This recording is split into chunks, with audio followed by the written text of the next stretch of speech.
Era probable que todas las demás víctimas de crisis análogas a la mía hubiesen sabido a fondo, y desde mucho tiempo atrás, los relatos que llegaron a mi conocimiento durante mi amnesia, al perder la memoria, se había tomado a sí mismo por los personajes de tales fantasías, por los fabulosos invasores que reemplazaban el espíritu de los hombres, y emprendía la búsqueda de un saber que creía poder alcanzar en un imaginario pasado prehumano. Después, cuando recobraron la memoria, invertían el mismo proceso asociativo y ya no se tomaban a sí mismos como por espíritus intrusos, sino por los propios cautivos. De ahí que los sueños y pseudo recuerdos se ajustasen al modelo mitológico comúnmente admitido.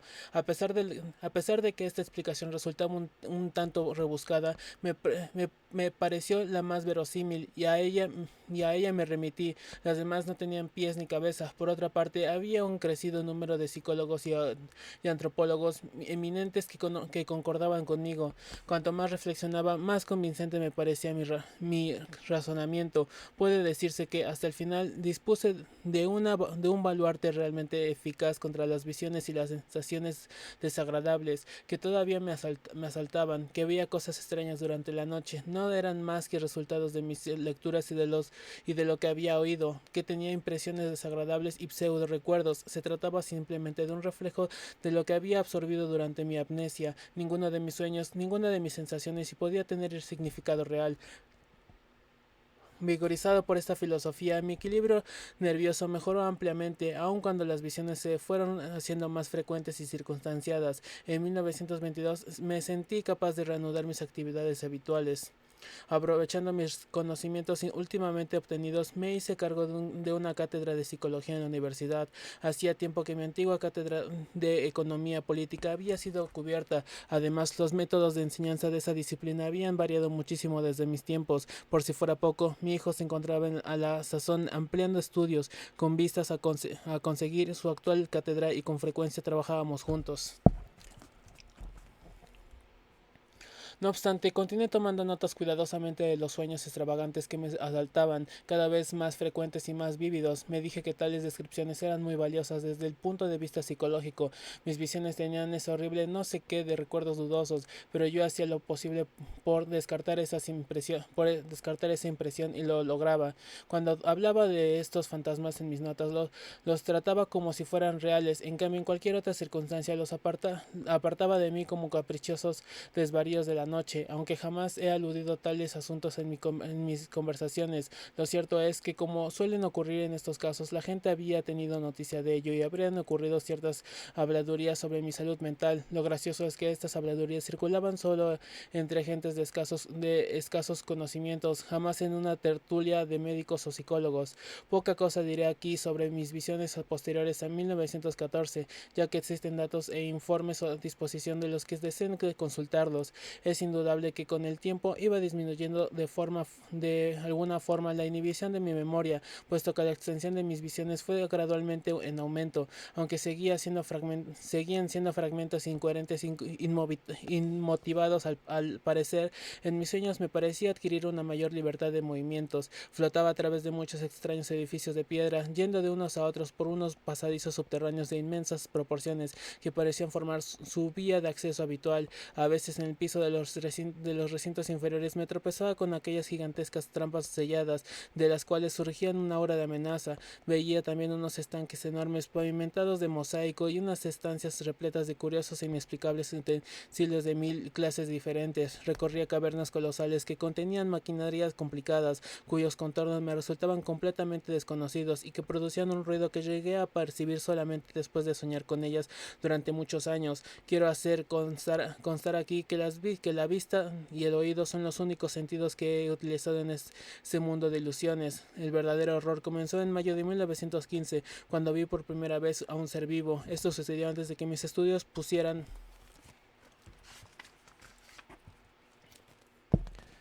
de manifiesto lo que cabía esperar de aquella mezcla de pura ficción y de historias clínicas. Al disminuir mis barreras mentales, empecé a distinguir grandes masas vaporosas en distintas partes del edificio y en las calles. Las visiones se hicieron más consistentes y nítidas hasta que por fin fui capaz de percibir sus monstruosos perfiles con inquietante facilidad. Eran algo así como unos conos enormes iridescentes de unos 3 o 4 metros de altura y otros tantos de diámetro en sus bases. Parecían hechos de alguna sustancia rugosa y semielástica. De su vértice nacían 4 tentáculos flexibles cilíndricos de unos 30 centímetros de espesor y de la misma sustancia rugosa que el resto. Estos tentáculos se retraían a veces hasta casi desaparecer, otras veces se extendían hasta alcanzar 4 metros de longitud.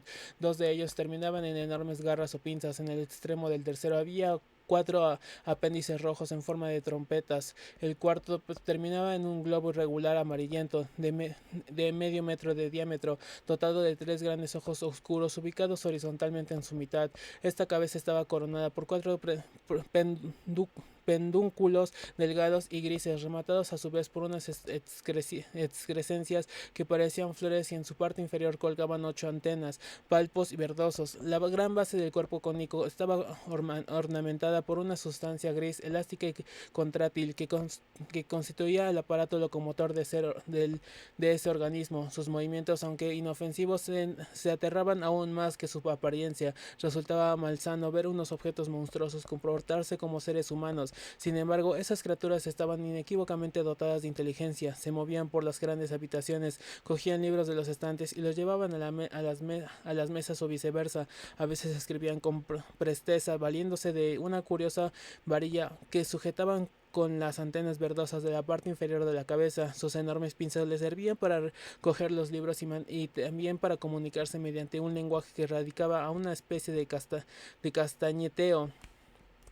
Estos seres no usaban vestidos, pero llevaban unas bolsas o alforjas colgando de la parte superior del tronco. Normalmente llevaban la cabeza y el miembro que les soportaba a la altura del vértice del cono, pero la bajaban y subían con frecuencia. Los otros 3 grandes tentáculos, cuando se encontraban en estado de reposo, solían colocar a los lados del cono, retraídos hasta mitad de su longitud, por la velocidad con la que leían, escribían y manejaban sus máquinas en las mesas. Había varias, había varias de ellas que al parecer se les relacionaban de algún modo con el pensamiento. Saqué la conclusión de que su inteligencia era incomparablemente superior a la del hombre. Más tarde llegué a verlos en todas partes. Abundaban en salones y corredores, manejaban sus máquinas en las criptas abovedadas, recorrían sus vastas carreteras a bordo de gigantescos vehículos en forma de barcos. Dejé de tenerles miedo y que resultaban perfectamente naturales en su medio ambiente. Luego empecé a ser capaz de percibir diferencias entre distintos individuos. Algunos parecían sufrir cierta invalidez, físicamente eran idénticos a los demás, pero sus gestos y costumbres los distinguían, no solo de la mayoría, sino incluso entre sí. Escribían sin cesar y sin embargo no utilizaban jamás los jeroglíficos curvilíneos tan característicos de los demás, sino una gran variedad de alfabetos. Con todo, no estoy muy seguro de esto porque mis visiones habían perdido mucha nitidez. Me pareció que algunos utilizaban nuestro habitual alfabeto latino. La mayoría de estos individuos enfermos, eso sí, trabajaban mucho más lentamente que sus congéneres. Durante mucho tiempo yo era en mis sueños como una conciencia incorpórea, dotada de un campo visual más amplio de lo normal, que flotaba libremente en el espacio, aunque utilizaba para desplazarme los medios de transporte y las vías de acceso habituales en este mundo. Hasta agosto de 1915 no me empezó a inquietar el problema de mi existencia corporal. Y digo inquietante porque, aunque de manera abstracta al principio dicho problema se me planteó al reaccionar, horrible asociación, mi repugnancia a contemplar mi propio cuerpo durante mi propio cuerpo con el contenido de mis sueños y visiones. Durante algún tiempo mi principal preocupación en sueños había sido impedir la visión de mi propio cuerpo. Recuerdo cuando agradecía entonces la total ausencia de espejos de aquellas estrellas habitaciones, pero me sentía muy aturdido por el hecho de que siempre veía las enormes mesas, cuya altura no sería inferior a 3,5 metros, como si mis ojos se encontrasen al mismo nivel, por lo menos, que su superficie.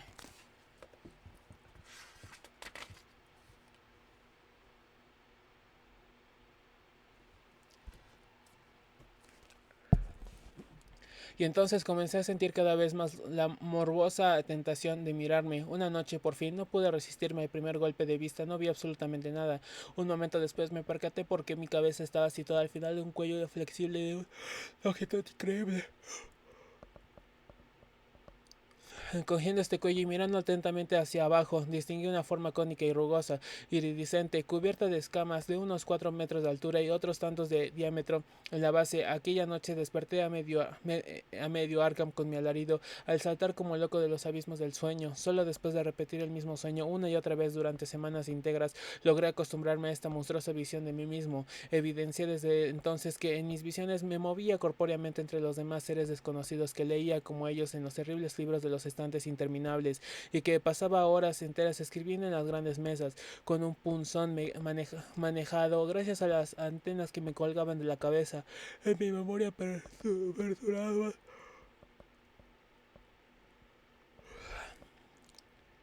En mi memoria perduraban retazos de los que leí y escribí entonces. Estudié las crónicas horribles de otros mundos y otros universos, y tuve conocimiento de las vidas sin forma que palpitan más allá de todo universo. Leí las historias de extraños seres que habían poblado el mundo en tiempos olvidados, y los anales de ciertas criaturas de prodigiosa inteligencia y cuerpo grotesco que lo morarían millones de años después que muriese el último hombre. Del mismo modo, leí capítulos enteros de la historia del hombre, cuyo contenido no sospecharía jamás un erudito de nuestros días. La mayoría de estos textos estaban escritos en los caracteres jeroglíficos que estudiaba yo con ayuda de unas máquinas zumbadoras, y que correspondía a un lenguaje verbal aglutinante de raíz diversa a la de cualquier idioma humano conocido. Había otros volúmenes que estaban redactados en lenguas distintas, igualmente desconocidos, que sin embargo aprendí por el mismo método de los idiomas utilizados en aquel mundo. Había poquísimos que conociese yo. Las numerosas y muy expresivas ilustraciones intercaladas, a veces en los textos y otras encuadernadas en volúmenes aparte, significaba para mí una ayuda invalorable. Y si no recuerdo mal, durante toda aquella temporada compaginé mis lecturas y estudios con la redacción en inglés de una crónica de mi propia época. Al despertar de tales sueños, solo recordaba algunos detalles mínimos.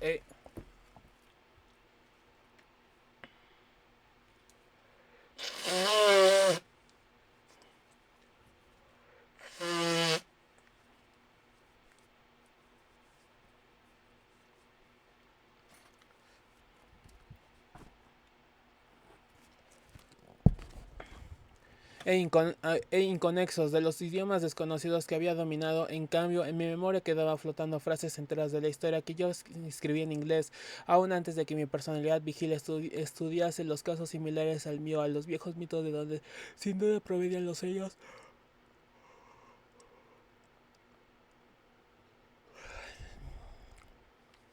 Ya sabía yo que los seres de ese mundo onírico pertenecían a la raza más grande del mundo, a la raza que había conquistado el tiempo y había enviado espíritus exploradores a todas las eras del universo. Sabía también que yo había sido arrancado de mi época mientras un intruso ocupaba mi cuerpo, y que algunos de los demás cuerpos cónicos alojaban mentes aprisionadas de manera similar. En mis sueños me comuniqué mediante el castañeteo de mis pinzas con los espíritus exiliados que procedían de todos los rincones del sistema solar. Había un espíritu que vivía en un futuro incalculablemente lejano en el planeta em, que llamamos Venus, y otro que había vivido en uno de los satélites de Júpiter hace 6 millones de años. Entre los pobladores de la Tierra conocí varios representantes de Tierra, raza semi-vegetal y alada, de cabeza estrellada, que habían dominado la Antártida Paleocena, a un espíritu perteneciente al pueblo reptil de la legendaria Valusia, a tres de los seres peludos que habían adorado a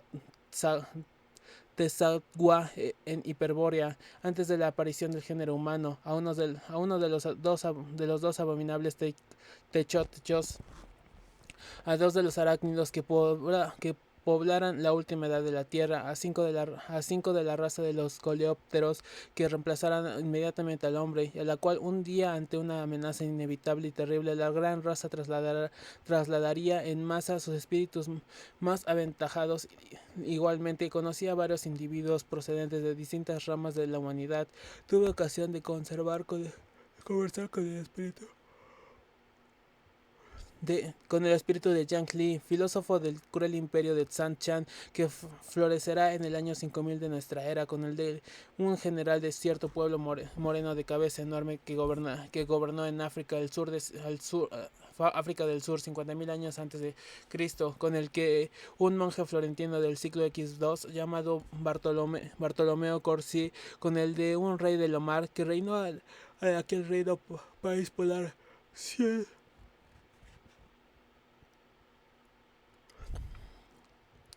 100.000 años antes de que los amarillos inutos viniesen de oriente a someterlo. Conversé con el espíritu de Nuxot, mago de los conquistadores negros que invadieron el mundo en el año 16.000 de nuestra era, con el de un romano llamado Titus Semporium Blasteus, que había sido cuestor en tiempos de Sila, con el de un egipcio de la de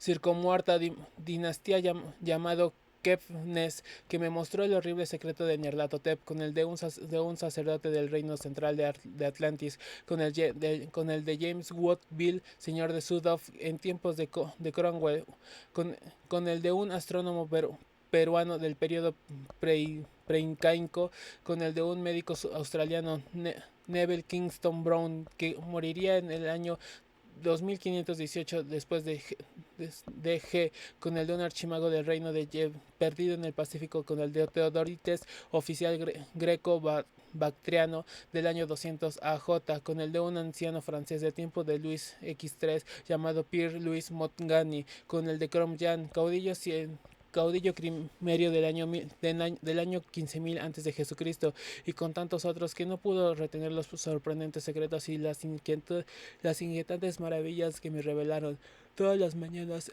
que me despertó.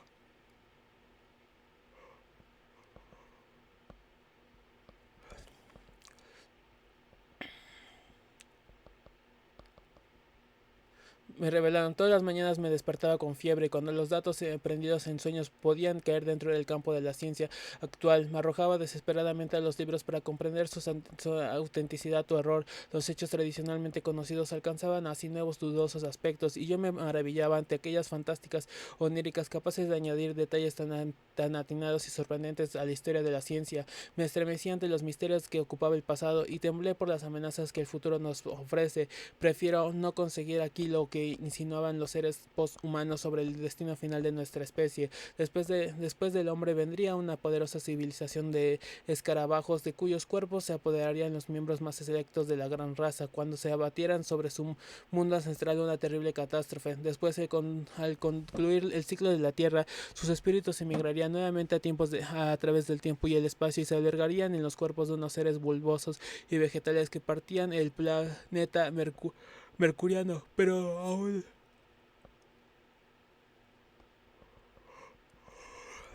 aún después de su emigración nacerían especies nuevas que se aferrarían patéticamente a nuestro planeta ya frío, y abrirían galerías hasta su mismo centro antes del desenlace final. Entre tanto, en mis sueños, promovido en parte por mi propio deseo y en parte por las promesas que se me habían hecho de otorgarme mayor libertad de movimiento y más oportunidades de estudio, seguía escribiendo tenazmente la historia de mi propia época, que habría de enriquecer la biblioteca cercana de la gran raza. Esta biblioteca se hospedaba en una colosal estructura subterránea próxima al centro de la ciudad. La llegué a conocer perfectamente gracias a mis frecuentes consultas y visitas.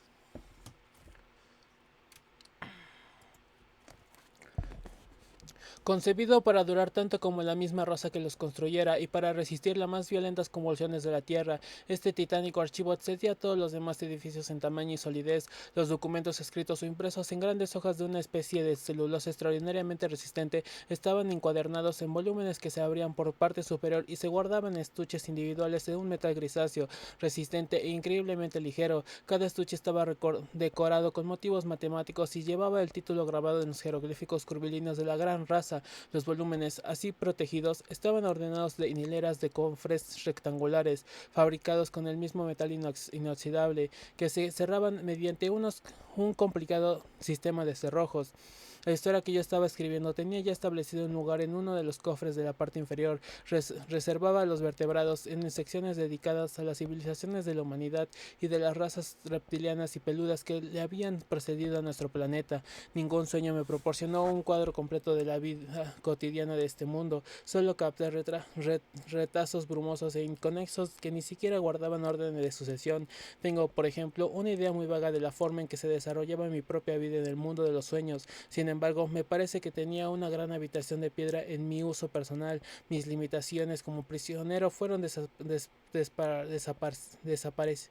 desapareciendo gradualmente, de forma que algunas noches soñé que viajaba por las titánicas calzadas de la selva y que visitaba ciudades extrañas y exploraba las enormes torres sin ventanas, las torres negras y ruidosas que tan extraordinario terror impresionaba a la gran raza.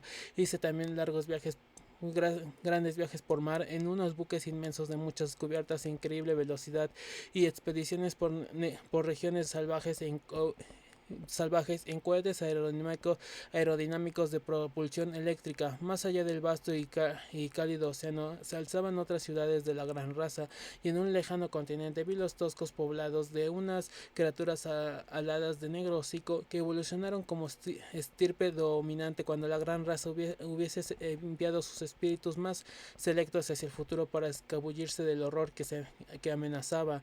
Los paisajes siempre llanos se caracterizaban por un verdor fresco y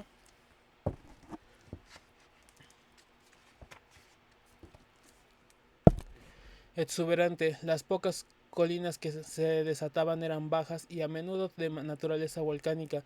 Podría escribir libros enteros sobre los animales que poblaban aquel mundo. Todas eran salvajes, puesto que el elevado nivel técnico de la gran raza había suprimido los animales domésticos y admitía una alimentación absolutamente vegetal o sintética. Toscos reptiles de gran tamaño surgían a vacilante de las ciénegas brumosas, agitaban sus alas en una atmósfera densa y pesada, o surcaban los lagos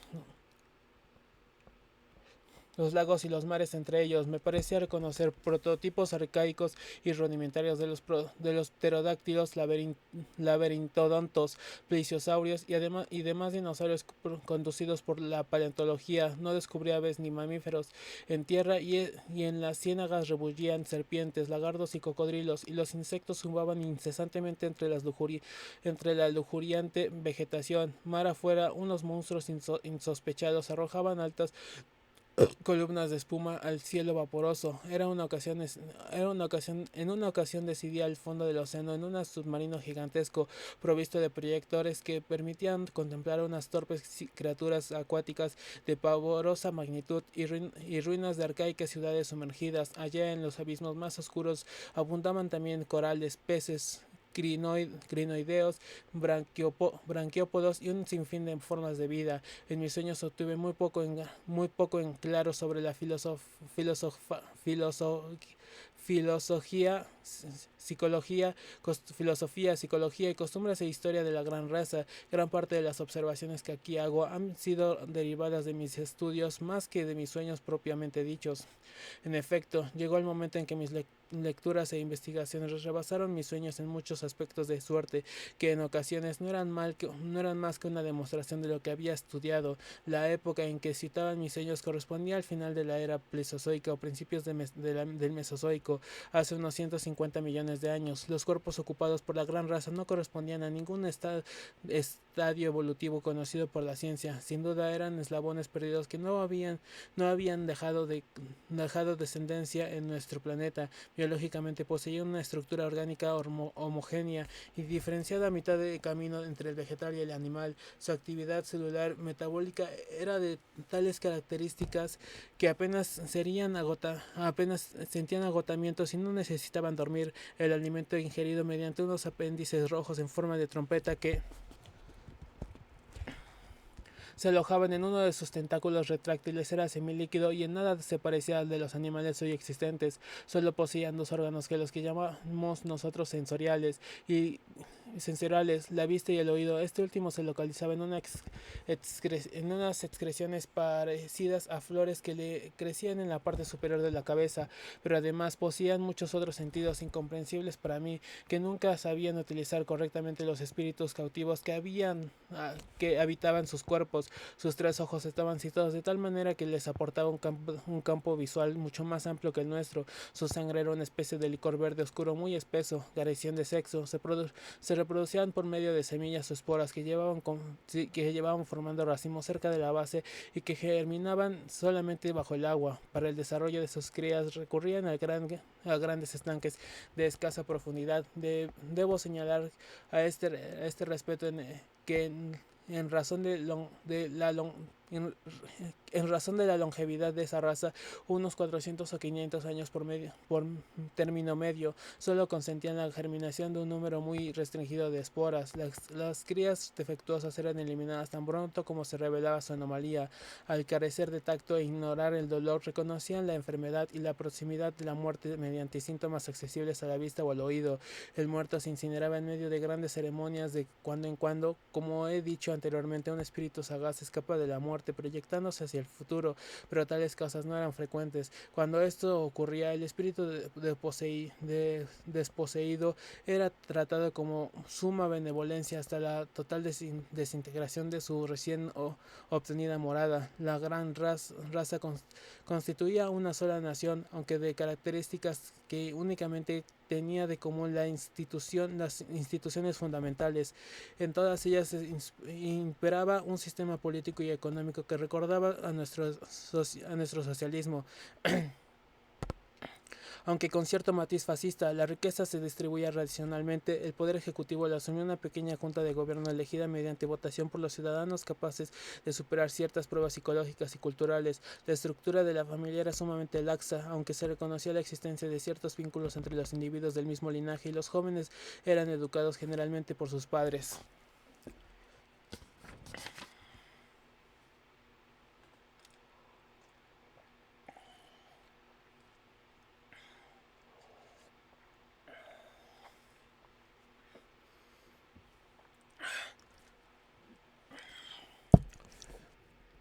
Sus semejanzas con las criaturas e instituciones humanas se ponían de relieve en el terreno de pensamiento abstracto y en lo que tienen de común todas las formas de vida orgánica. Se parecían igualmente a nosotros en aquello que nos había copiado, ya que la gran raza sondeaba el futuro para sacar de él lo que le conveniese.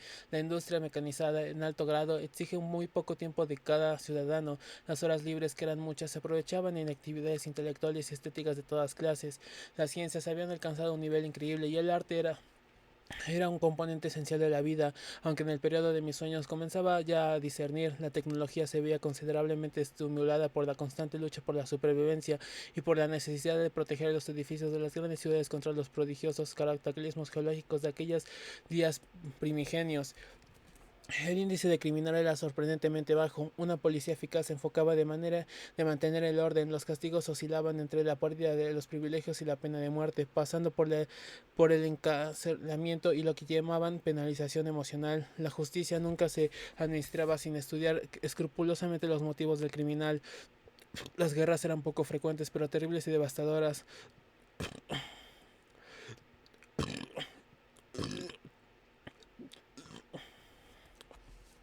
Durante los últimos milenios, aparte algunas guerras civiles, llevaron a cabo grandes expediciones bélicas contra los primordiales y alados y de cabezas estrelladas que ocupaban las regiones antárticas. Había un ejército enorme pertrechado con unas terribles armas eléctricas parecidas a nuestras actuales cámaras fotográficas que se mantenían siempre alerta por si surgía una amenaza concreta que jamás se mencionaba, pero relacionada evidentemente con las negras ruinas sin ventanas y las trampas selladas de los subterráneos.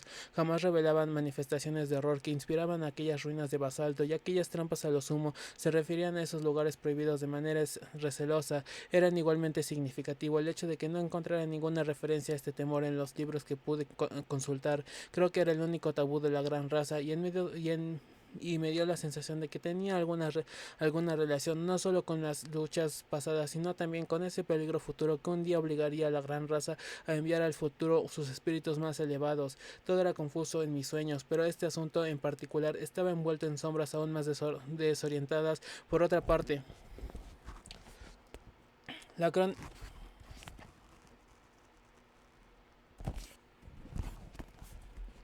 Las crónicas lo eludían o habían eliminado de ellas. Por alguna razón, toda referencia a esta cuestión en mis sueños como en los de los demás no era posible descubrir pista alguna. Los miembros de la gran raza silenciaban el problema, de manera que lo único que sabía era lo que me habían contado algunas mentes cautivas de singularidad, sagacidad. Según me dijeron, lo que tanto terror inspiraba a la gran raza eran ciertos seres espantosos y arcaicos parecidos a los pólipos, que llegaron desde unos universos inconmensurablemente distantes y dominaron la Tierra y otros 3 planetas más del sistema solar hace 600 millones de años. Tenían una constitución solo parcialmente material, según lo que nosotros entendemos por materia, y su tipo de conciencia y medios de percepción diferían muchísimo de cualquier organismo terrestre. Por ejemplo, carecían de vista, por lo que su mundo perceptible era una extraña mezcla de impresiones no visuales.